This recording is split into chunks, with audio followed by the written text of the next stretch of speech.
Welcome back. You sent over some really interesting NASA images recently. Antarctic sea ice, right? Looks like it's starting to form again for the autumn down there. That's right. And the articles you shared add some important context. These images are mostly from late March 2025, Southern Hemisphere autumn. Okay, so let's dive into what they show. The main thing seems to be this new ice growth, especially around some key glaciers. Exactly. We're looking at the Amundsen Sea, West Antarctica, through the eyes of NASA's Terra satellite.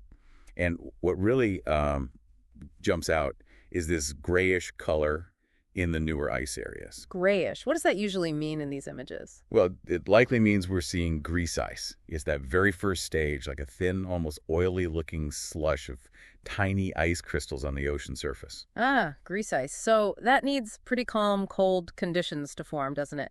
Little bits of ice, frazil ice, they just start sticking together. Precisely. And it's important to remember, this is sea ice. It's already floating, so this initial formation, it doesn't directly add to sea level rise itself. Right, good point.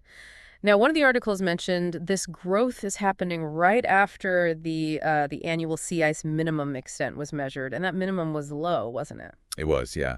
Tied for the second smallest extent on record, actually.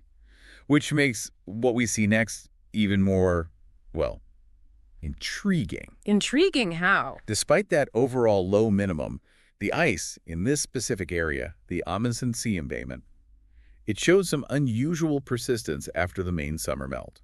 You mean some ice stuck around longer than you'd expect? Kind of, yeah. Yeah. You can even see some patches of cracked, bright white ice drifting around in the images. That looks like multi-year ice. Thicker stuff that survived at least one summer melt season. Okay, so older, thicker ice mixed in with this new grease ice. Why would it hang around there? Do you know? That's the thing. Scientists aren't entirely sure why it persisted quite like that this year. It's a bit of a puzzle. The articles hinted at a couple of possibilities, didn't they? Something about warm water flow. Right. The flow of relatively warmer water that gets underneath the floating tongues of the big glaciers like Pine Island and Thwaites, that flow can vary year to year. It affects melting from below. So maybe less warm water got under there recently? Possibly. Or another idea mentioned was ice jams, like big chunks of leftover winter ice getting wedged, maybe blocking winds and currents from clearing the area out. Okay. So some areas are holding ice, but the images also show black areas, right? Particularly near Pine Island Glacier. That's open water. That's almost certainly open water, yeah. The black indicates it's absorbing sunlight, not reflecting it like ice. And why would there be open water right in front of such a huge glacier? Two likely culprits. One is that warmer, deep water welling up from beneath the glacier's floating ice tongue.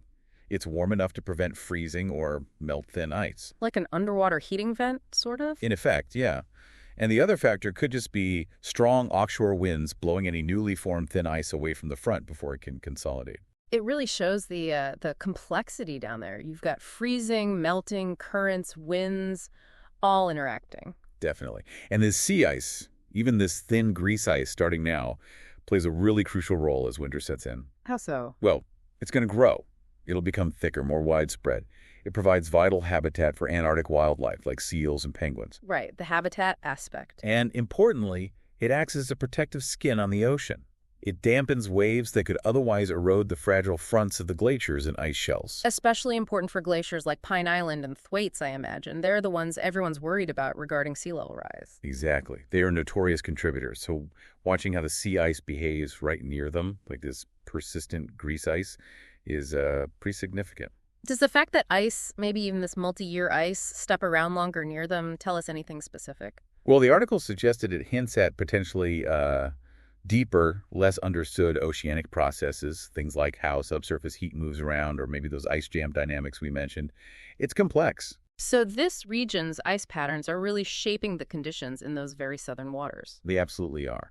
And the sea ice that grows out from here through the winter will provide, hopefully, some buffering for those vulnerable glacier fronts. So looking at these images, it's not just ice is forming, it's a whole story about leftover ice, open water patches, and underlying ocean factors, particularly near these critical glaciers. Precisely.